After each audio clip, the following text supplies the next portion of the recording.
So I am super happy to have with me once again Andy McNulty from TouchStay. It's always a pleasure to talk to Andy. When I think back to all the years I've been in this business, I think Andy's been he's been there forever. When did you start Getaway Earth, Andy? Can you remember? I want to say 2008. Wow. Yeah. Yes. Yeah. Yeah, I think it's way back then because we were all on the Lay My Hat forum at That's that time. right. Yeah, from I'd about forgotten about Lay My Hat. yes. It was Yeah, the original. that was right. It was the sort of original owners' place to hang out, and particularly for the UK and European owners. And yeah, that's I think that's where we first met. And then you started Getaway Earth, and then there was Guest Hook, and then there was TouchStay, and we've remained friends since. And so you are my stabling influence, I think, in this infantry. That's Andy's good. always there. That's good. I'll take stabling influence. I mean, yeah, yeah. There's some other phrases I could come up with. So I'll take that one. Thank you. So yes, we've sort of been around a while, and I've loved, as everybody who listens to this knows, I love what you guys do with TouchStay, because I mention it all the time, and this is why those of you listening out there, you'll probably never see or hear TouchStay being a sponsor of this podcast because it doesn't need to really. Yeah, you're not giving us an incentive, are you? Not really, not really. But I love the product. And just recently, TouchStay published their 2023 and the first guest communication study. And the study was about what influences guest satisfaction, reviews, and spend. And I was fascinated to read all this and wanted to talk to you, Andy, about how this survey came about, what was the reason for it, and of course to talk about the results. So thanks so much for joining me yet again. Oh, I love being here. Of course, I wouldn't miss it for the world. Any opportunity to come and chat and yeah, I like to talk. So yeah. Anyway, you need to keep me focused. So yeah, ask me questions. Okay, so what inspired you? What inspired TouchStay to commission this survey? Because I know doing a survey like this is no mean feat. It takes a lot to get it set up, to get it organized, to get all the results in, and then even more to actually analyze the results. So, what made you do it? Two reasons. The first is because I think we all use guest experience, that phrase, very casually now to describe what is really quite a complicated thing, and that's why we use that simple phrase, because nobody really actually knows what guest experience is. And I have always wanted to know what a guest thinks, and not just an isolated guest, but what a guest thinks, and then aggregate that so that then you have an understanding of what guests, plural, in their thousands think, so that we can all stop assuming that we know what guest experience is and talking about it, and it's basically just opinion. So can we make it more objective? So that was the first reason. And the other one was just something really simple. At last year's Vacation Rental World Summit, so 2022's in Porto, there was a keynote, and it was either AirDNA or Key Data. I can't remember. I think it was AirDNA. And it was the first session, and they stood up and they talked about RevPAR and occupancy and all of that good, pricing data stuff. And Antonio had a Slido poll, which he encouraged the audience to submit questions on and upvote those questions, so that at the end of the presentation, he could pick the 2 or 3 most popular questions and ask the presenter what the answer was.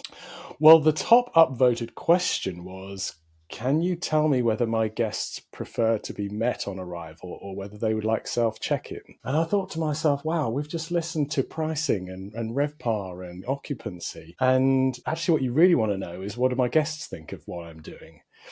And I was on one table in the audience, and Tyann was on another table. And I picked my phone up and I sent her a WhatsApp and I said, Tyann, we need to be on that stage next year answering that question.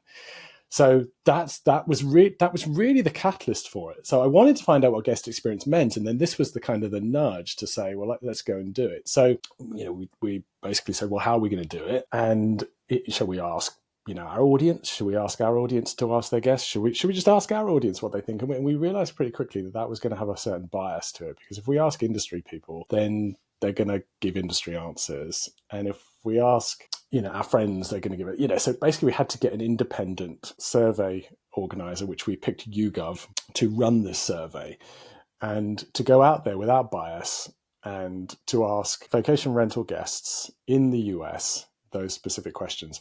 We picked the US, honestly, because it was a money factor. It was expensive. It was an expensive survey to generate. And we decided we would be better focusing on one region rather than trying to pick a global audience. So we might tackle that audience a bit differently going forward and try to see if there's some correlation across different geographies. So we surveyed those 2024 guests through YouGov in the US. No surprise that 41% of those guests were 55 plus. I mean, that tends to be the demographic of the vacation rental guest.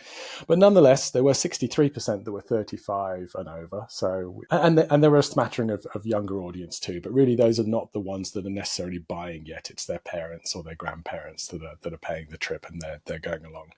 So yeah, so that was the reason, and that's how we started it. Were they? You mentioned vacation rental guests. Were they picked for destinations, vacation rental destinations? Were there any urban markets in there? No, so we didn't put any filters like that on. We just wanted to know, are you a vacation rental guest? That was a qualifier in it. I don't quite know how YouGov asked that, but that was a requirement for us only to ask vacation rental guests. But we didn't worry about the different market they were in or the different geography yet. Okay, so you got these 2024 responses. When you went to do the analysis, what were the key findings? Let's just have an overview of the main findings, and then we're going to drill down a little bit more into some of them. Yeah, we asked about 15 to 20 questions. And the nice thing about doing it through a professional organization like YouGov is that you can map the answers. So you don't have to look at just the answer to that question. You could say, well, those people that answered that question, how did they respond to a linked question further on? So you could really build a story. And so that's what and that was deliberate. We wanted to be able to correlate the data. But the key findings, and if anyone wants to download this, they can go ahead and download it from our website, and hopefully Heather, you could pop a link in the in the chat. Yeah. But if when you go and do that, there is a summary page. So there's a lot of information, but we've tried to synthesize it and tell a story and do some summary. So it's just to give you some highlights. 2/3 of those guests surveyed received only 1 to 2 communications or no communications at all. So this kind of made me sort of stop, but at the same time, I didn't think it was that surprising, because I think when we come to think about communicating to guests, we tend to take the opinion that maybe they don't read or that there's no value in communicating more. So let's just give them in 1 or 2 communications, or worse, not at all, the information they need. So that's 2/3 of guests. 69%, interestingly, said that communication influence their likelihood to leave a positive review. And that's something we've always intuitively thought, but it's nice to see it borne out in the data. So basically 7 out of 10 guests do really value communication, and good communication could result in them leaving a positive review. Interestingly, that question we answered, that one that I mentioned, was on the Vacation Rental World Summit last year. So 67% of guests wanted self-check-in. 44% of them said they wanted to be communicated during their mid-stay process via text. So when we talk about mid-stay, we segmented it between post-booking, sort of pre-arrival, then whilst you're staying, and then after stay. And we wanted to know what methods of communication the guests preferred. So 44% wanted text mid-stay. That was the largest proportion. It flipped completely. So before stay, so post-booking, most people wanted email. So it flips. So before you arrive, you want email. Then during your stay, you want a text, and then it flips back to email again post-stay. So again, we thought that was helpful, because there's often a thing where it must be text all the time now. Mm-hmm. Well, no, people are going to ignore texts that have important stuff after they've booked before they arrive, but they're much more likely to consume it while they're there. So that then tells you, okay, let's flip to text communication during their stay, which makes sense, Yeah.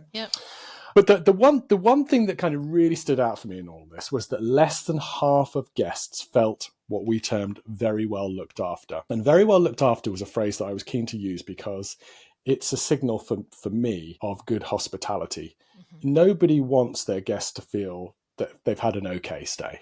What's that? I mean that's a Hilton. That's a that's a Marriott. Maybe it's not Marriott. I should take that back. But maybe it's a Premier Inn in the UK, or it's a La Quinta in the US. I don't know. Mhm. But you don't want in the vacation rental industry for less than half of guests to feel very well looked after. That was a pretty shocking one for me. So those are some of the highlights. Yeah, really, really interesting. I want to sort of go back on this 1 to 2 or no communications at all from the host. And I know that you use vacation rentals a lot, and you always have. This is where your foundation in this business came from, was your experience of being a guest. And I'm a guest at a lot of vacation rentals too. I will go along with this. Certainly for the last 8 or 10 stays I've had no more than 1 or 2 communications. And on many of the occasions, I've felt that no, I have not been well looked after, because I've given all sorts of breadcrumbs along the way about the reason for my trip and the fact that perhaps I was traveling alone. I remember going to Barcelona a year or so back, traveling alone, and I mentioned this, and I think that would have been such a great opportunity for more information to come about being a single traveler and safety and all sorts of things that came to mind as a traveler, but were completely ignored by the host or manager. What's your experience? I think that, like you said, I've always been a guest. I've always taken a view whenever I approach anything in this industry, whether it's touch day or anything that I speak about, as from the guest perspective, because I think it's important, in the world where we're all surrounded by how we make our properties operationally efficient and our business is operationally efficient, and the dynamic pricing tools and making more money. So we kind of don't talk as much about what it really means to the guest. And I think when you communicate only a couple of times, you end up communicating the bare essentials, because what more can you communicate in 1 or 2 messages? You can't, So what do you do if you're only going to communicate 1 or 2 times to the guest? You just the bare essentials. And a lot of the really good stuff and the really, really important stuff, can get overlooked because you're communicating, like what do I'm only sending 1 or 2, so I've got to get everything that I really and it doesn't make for a great experience. Hillary and I, my wife Hillary, for those of you who don't know, Hillary and I, it's our 25th wedding anniversary this year. In fact, it was on Tuesday night, and but we decided to take a trip to Greece a few weeks ago to celebrate the 25th, but mainly because we still wanted some sun. We didn't want to leave it till November, so we wanted some sunshine.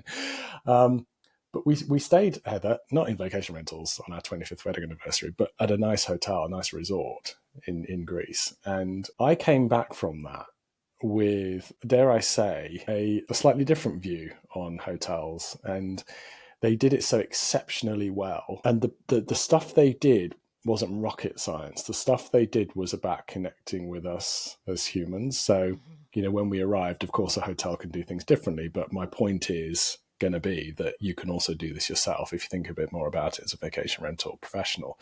But they knew us, so they greeted us personally when we arrived. They knew who we were. They gave us an orientation when we arrived. They knew they made us feel comfortable. They knew it was our 25th wedding anniversary, so they gave a few surprises during the stay. Again, not hard necessarily to do and glean that information. And we did come away with it feeling like we were treated really, really, really well. And that's what I meant earlier about we felt very well looked after.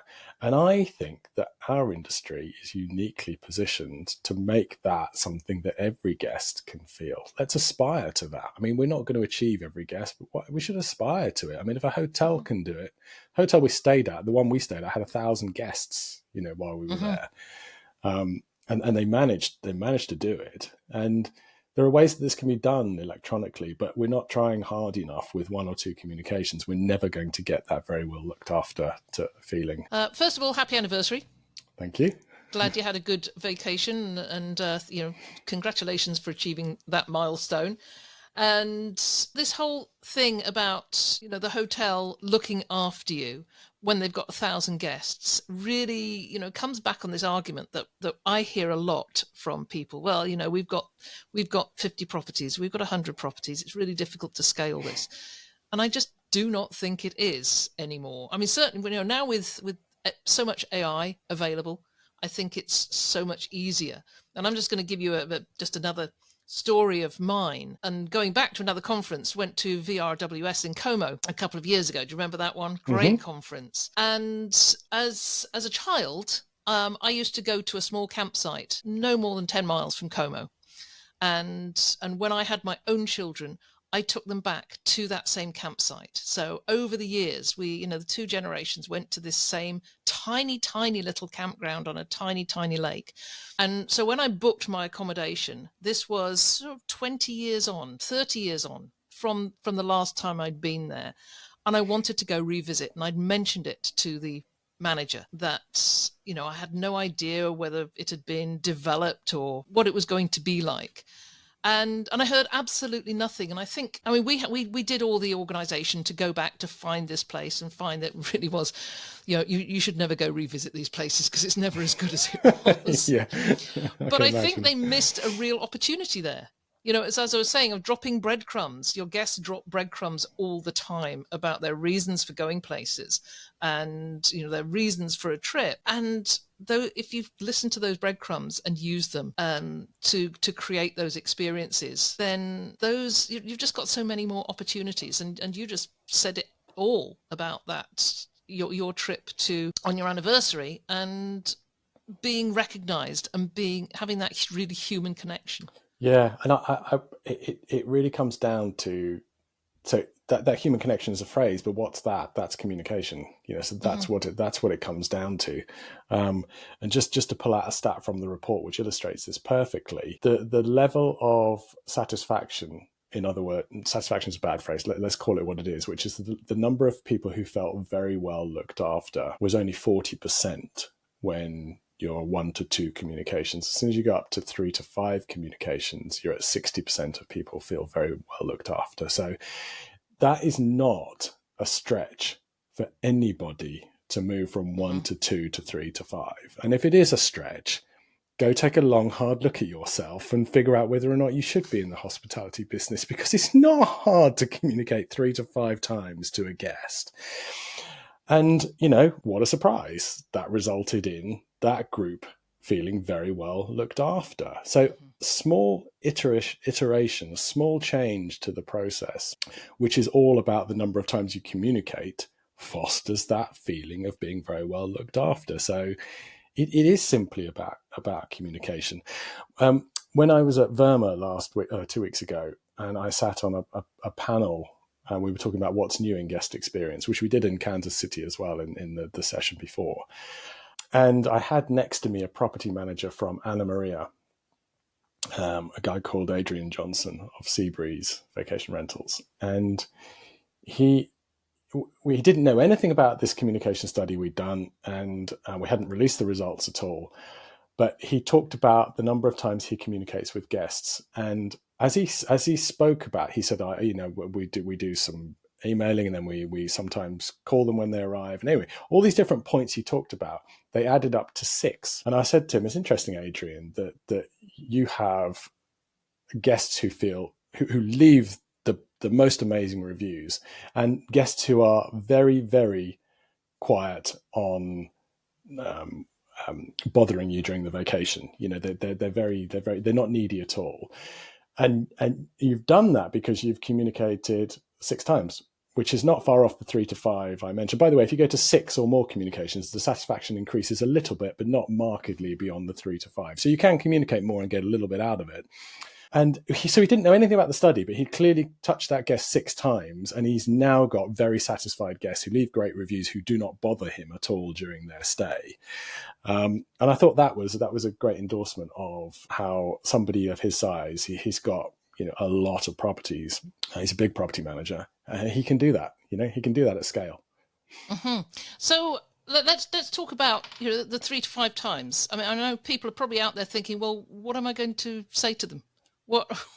What's in this communication? So what can they do to increase the quality of information they're providing? If in those 1 to 2 times they're thanking them for booking and sending them their information prior to the stay, What goes in the middle? Well, it very much depends on your business, but inside the report, there's some signposting and there's some clues. Particularly, there's a great section on what guests want to hear from hosts, and we looked at arrival info, restaurants, activities and attractions, grocery deliveries, access info, upselling stuff, and if when you look through that section, you are still stuck, then there's a problem, because there's some very clear things that guests have signposted they want to hear. So let's start with what do you communicate right afterwards? Feel free to keep that factual, right? Feel free to make that the time where you kind of introduce yourself and thanks for your booking, all that kind of stuff. That's the one communication, and then you've got the latter communications right up close to their stay, which is always about the arrival and the access information. And there's some good data inside the report which shows that. So there's another one of your communications. Maybe you want to do that twice because that's so important, that access and pre-arrival stage, that may be closer to their stay, and maybe even on the day of the start date as well, you want to communicate something. So let's call that 2 times you communicate access instructions and 1 after booking. So there's 3. So you've got 2 to 3 other moments during there in order to get to up to sort of that 5 or 6 communication level, where you can start talking about things that are really going to be valuable to the guest and valuable to you too. If you're communicating just 1 or 2 times and you're only including those essential information, you're missing out on those opportunities to wow the guest with things that will get you more money.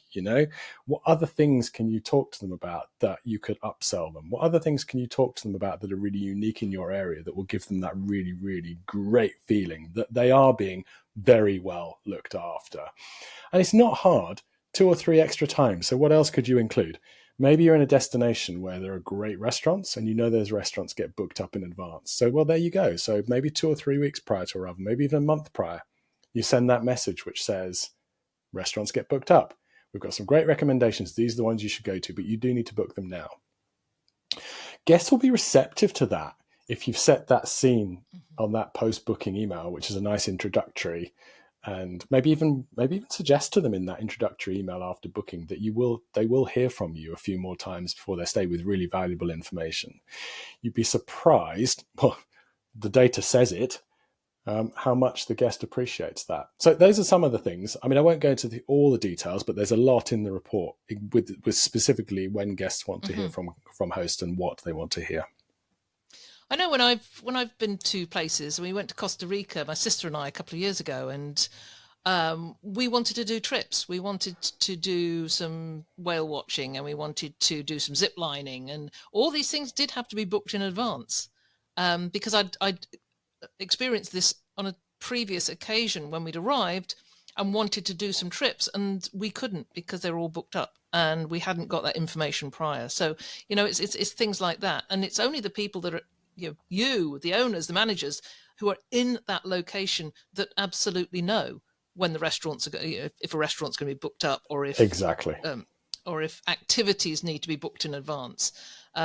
So yes, I can see where that really comes in handy. I've got to mention, I remember Tyann standing up, and I think it was at the Book Direct show in Miami last year, and she was talking about communication and talking about communicating over 20 times with a guest group.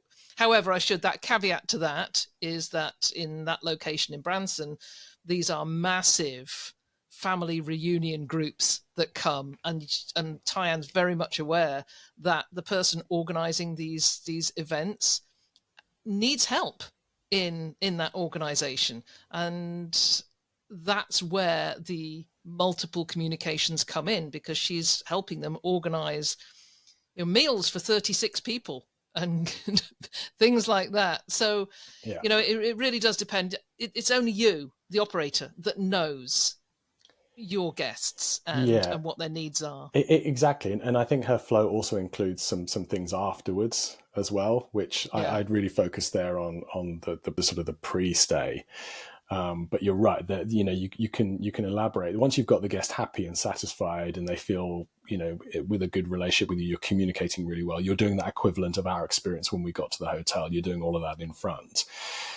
Then you can focus maybe during that stay on when does the trash need to go out, or but because the guests are receptive to you by then, they're going to listen to that sort of stuff. And then, of course, after they've left, you want to talk about reviews and maybe staying in touch with them and all that stuff as well. So Tie-In has a few more because of that.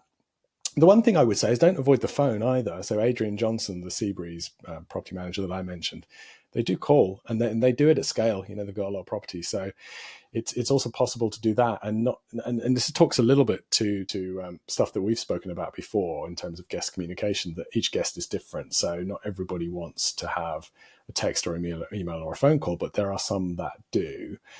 And smattering in different forms of communication during that guest communication flow is important, so that you do hit all those types. Just as an example, I did talk about the type of communication that people wanted in advance, but we also segment the types of communication that people want by age group too.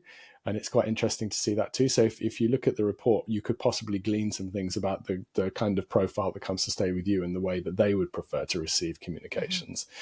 So it's not just about text or email, but we people like phone calls sometimes. There's the OTA app as well. So the younger generation were keen on the OTA app. So that's why I'd say, so Tie-In does have like quite an elaborate communication flow. But the good news is the data says you don't have to go for 20 times or 10 times. If you can just get to 3 to 5, you're going to have a marked difference in the result.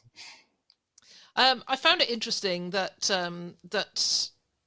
the report uncovered that communication influenced positive reviews, because I've been working on a course on getting better reviews, and so I've been looking at a lot of them, and it's so interesting how many mention in the very first sentence communication, that the host, the manager had great communication prior to the stay, and that really contributed to how they felt about it overall. Yeah, I mean, it's the bedrock of life, isn't it? Really, it's communication can result in so much trouble as well as so many good experiences, depending on how good or bad you are at it. And we all know that. We've all been in business. We've all interacted with people, and we know that very often misunderstandings come because we haven't communicated it clearly enough. And the vacation rental industry is no different, is it? So 69%, to your point, 69% of them said that communications influenced their likelihood to leave a positive review. And that's just a nice way of us in getting that intuitive backing with the objective data, but not a surprise because of what I said. People, if we get communication right, we are going to inherently result in more guests who are more likely to leave that positive review. You mentioned about how some guests like to be texted, some would like a phone call, some would like an email. But what about the general information that's being conveyed during the trip cycle, from booking to post-stay? How does this, and you've touched on this briefly, how does it change at different times during the trip cycle, and how should operators take that into account when they're looking at their communication flow? We've got good data in the report. So, for example, things like activities and attractions. There's 3 in 10 people want to actually hear about that stuff straight away. So there you're probably talking about the planners. So not every guest is a planner, but those are the planners. But a further 25% want to receive information about activities and attractions at intervals during that post-booking to arrival stage. So between those two groups, you've got more than 50% of people who don't want to hear about activities and attractions late on in the stay. They want to have it early, and that makes sense.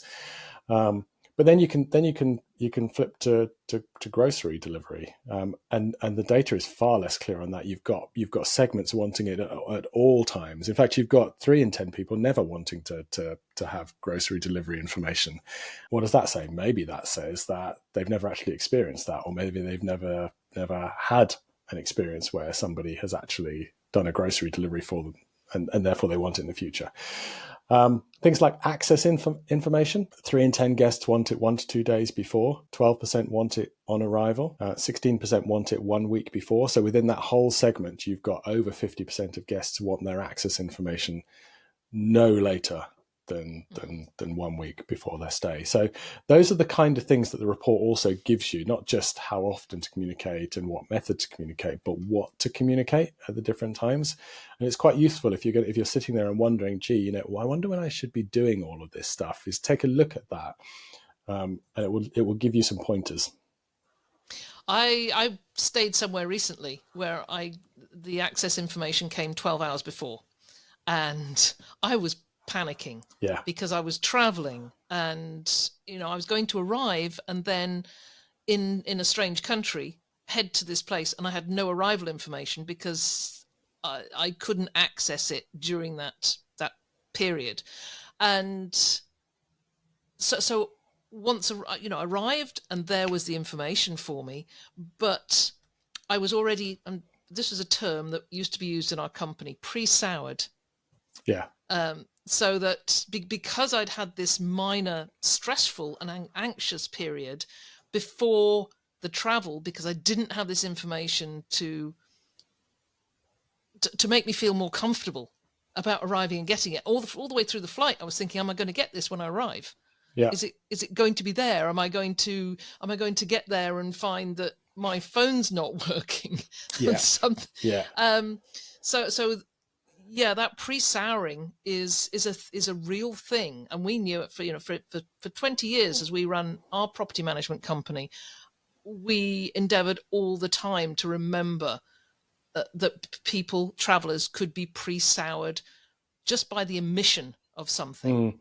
It's interesting. I do actually interact with a lot of TouchStay customers that want their access code hidden until the day of the stay, and their logic is very clear. They don't want those bad actor guests trying to get into the home at 10 a.m. when they really shouldn't be in there until 3 or 4 o'clock. That makes sense, but the data is saying 12% want it on arrival, which means that 88% want it before arrival. So who are you going to devise your processes for, the 12% or the 88%? You're going to devise it for the 88%, so give it to them in advance. But you can still get over that. It's about setting the expectation, isn't it? That's the other part of communication, is setting the expectation. So there's nothing wrong with saying, your access code is going to be on arrival.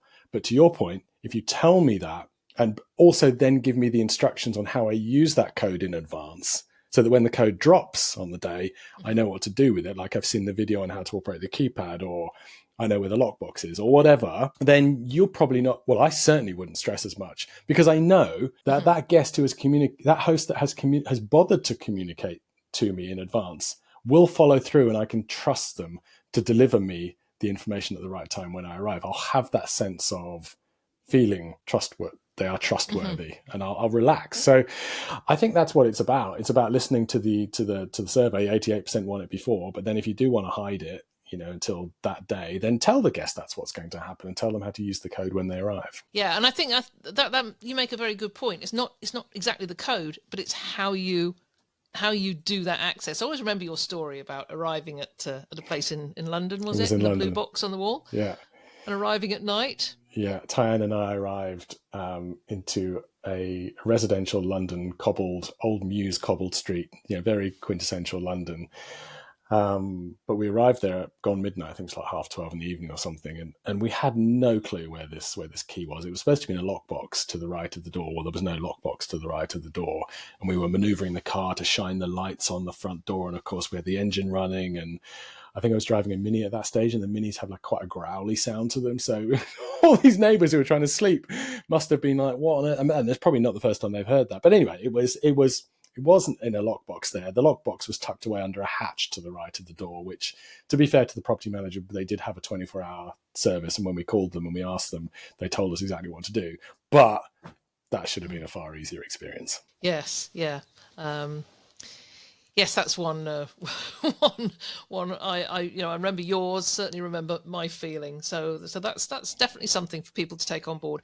I just want to come back to the question that started all this in the first place about being met. Mm-hmm. And because I know there are still owners who are determined that their guests must be met and shown around, but your results are saying this is not the case. Well, yes and no. I mean, I think what it says is that the majority of people are wanting that self-check. In other words, leave me to get on with my vacation. But it does leave 3 in 10 people who don't necessarily want that. So I think that there is still some ambiguity, and that's natural, right? You are going to have certain parts of your guest demographic wanting to be met rather than self-checking. Mm-hmm. But I think if you're in any doubt about you want to construct a communication flow and you want to keep it consistent, then self-checking is probably the way to go. But maybe what you want to do is seed in there that you are available should they need. So put it on the guest to reply to you and go, do you know what? I would kind of like you to meet and greet me. So you don't have to make your process like only this way, but you can probably lead them more to that, knowing that they can turn around and ask you if they need to. Yeah, exactly. Okay, there's a lot of information in this report, and I do encourage everybody to go to the link on the website or and take a look at the report. Take some time, sit and read it through. I have to say, Andy, the commentary that went with the report is very engaging, and it kept me reading. Sometimes you can go through these things and they're just so turgid, and you think, who did the writing of this?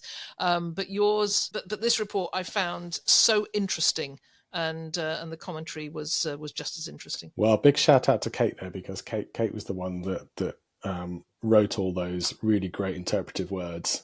Data is one thing, and I love data, but if you're not great at looking at the numbers and deducing things, the report gives you that in buckets. You can literally get Kate guiding you through what it all means.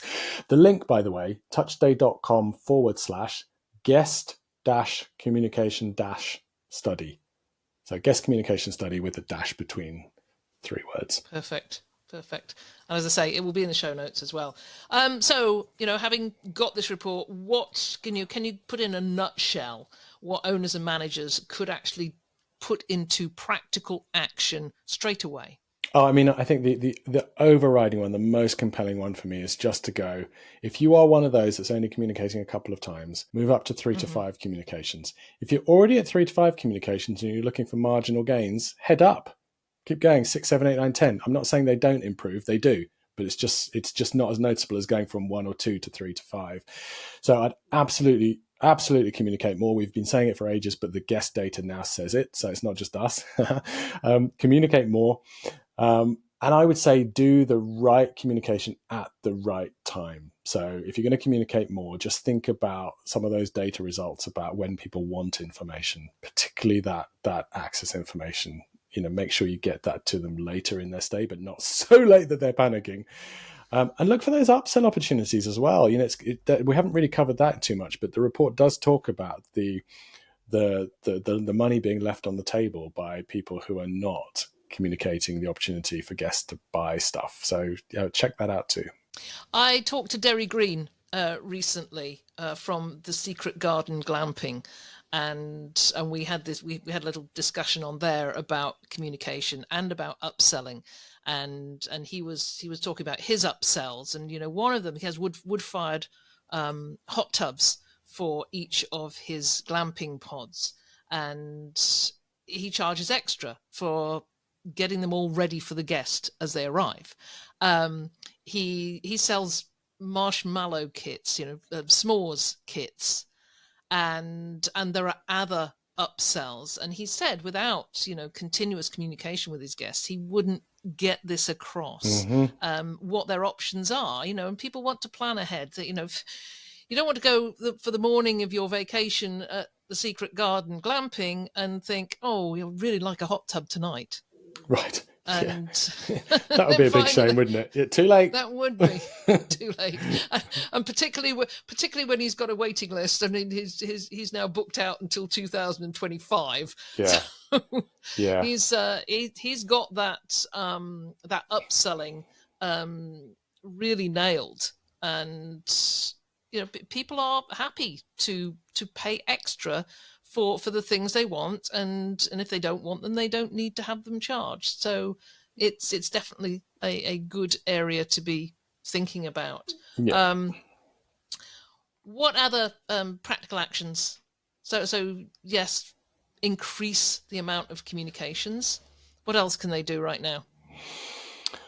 What else can they do right now? Maybe pay attention to the mode of communication. We have spoken a little bit about SMS and email there, but there are some other methods of communication in the survey, and there are also analysis of the age group and their desire to be communicated in different ways. So if you know what your guest demographic is, you can pretty quickly zoom in on the report and see not just how many more times to communicate, but and what to communicate, but also maybe the communication methods to use based on the demographic of your guests. So I think that's probably those are probably the three most important things I would say. It's the amount of times you communicate, i.e. more, the what you communicate when, and how you communicate it to them, and those things will be answered. There's lots of that kind of deduction stuff in the words too. You were talking about those summary words. So later on in the report, where Kate spends quite a few pages on interpreting, there's lots of these kind of nuggets about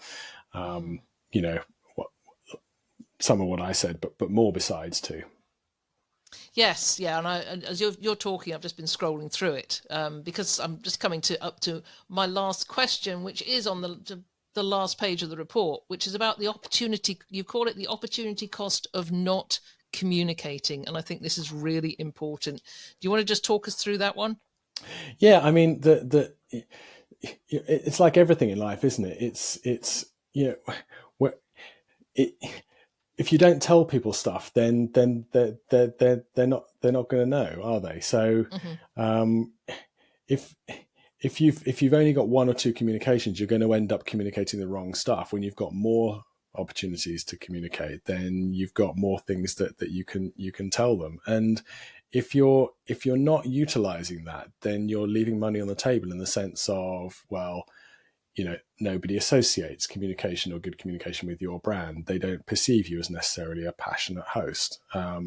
You're not showing that you could potentially book extra nights because you have availability and all these great things to see and do in the area. You're therefore not leaving that guest with a feeling that they could go and talk to their friends about this amazing stay. I mean, you talk about Derry at the Secret Garden Glamping. I mean, talk about a guy that epitomizes the value of communication. Anyone wants to check him out, go to the Secret Garden Glamping. It's a UK business, and you'll instantly get a sense of it. Have a look at his social media, have a look at his website, have a look at his reviews. The guy does one heck of a job at being personal and communicating, and that comes back. It comes back in reward. People talk about it. He gets nominated for being the best place to stay. So that therein lies the cost of not communicating, that you miss all these opportunities to strengthen your business and to build a better future business too. Yeah. So thank you. I encourage everybody to go and take a look at this report. I want to see how many people download the report after this conversation, Andy. Yeah, me too. I hope it's useful, because we're going to do it again. And also, if people want to see different things, tell us, because we're not writing this just for our own benefit. We're writing this to try and be valuable. That was the point of writing it in the first place. If you remember, it's trying to define really what guest experience is and what guests want to enable meaningful change. So if there are things that you'd like to know, please do tell us, because we want to iterate the report to be more valuable. Well, it certainly, I can see the value in it. And throughout it all, we haven't talked about digital guides. We haven't talked about Touch Day. So I want to give you the opportunity to now to share with whoever might be out there who's not heard of Touch Day, but to learn a little bit more about you. Yeah, I mean, I'm humble enough to know that we're still a little business, so there are still going to be loads of people that haven't heard about us. But we, to those of you who don't know, it's just a way for you to document all the things that you want your guests to know. So if you still have a paper binder in the coffee table, or you've got page 6 missing because the guest walked out, stop doing that. I'm hoping I don't really have to say that too often, but I still do say it, because I think there's some people that still do have it. But it's a digital version of that. But it's so much more than that. When you've got a digital product, some of these things about communicating you can do, and you can sequence your communications so that when the guest gets your text, it has a link to the guidebook where you're asking them or you're telling them that particular thing you want to tell them, like the access instructions maybe has a link to the guidebook where there's a video on how to operate the keypad. So those kind of things. We've done some cool extra stuff now, so you can get your guests to leave you a first impression when they arrive. Brian Chesky put out a tweet, I think yesterday or the day before, talking about that gap that happens, that expectation gap between what happens when I arrive at an Airbnb. Is it going to be quite what I expect? And we're not solving that, but we're certainly enabling the guest to tell you straight away if there's a problem through a first impressions rating, which enables you then to act on it and get in front of it. Again, it's all about communication. Yeah, I mean, I could witter on all day about TouchStay, but I won't. It gets a bit boring. But go to touchstay.com and have a look and try us out if you haven't yet already. And I will put the link to touchstay.com on the show notes as well. Easy enough to remember, though. Much better than vacationrentalformula.com, I have to say. Anyhow, Andy, it's been an absolute pleasure, as ever, talking to you. I'll look forward to seeing you at a conference at some time in the future. Yes, that seems to be the times that we're able to get together. We very briefly crossed paths in Orlando. Didn't have anywhere near enough time. Yeah, it's always the way, isn't it? But yeah, I love being on these, Heather. I can't remember how many I've been on over the years, but yeah, I just love being on them, having a good chat, and hopefully in the process imparting some perspective and some wise or not, depending on. I think there's a lot of wisdom in there, and thank you to you and to the TouchStay team for the amount of work you put into this. It's going to be of huge value to people. So I hope you will all go check it out. Excellent. So thank you. Thank you, Andy. Heather. Thanks. See ya.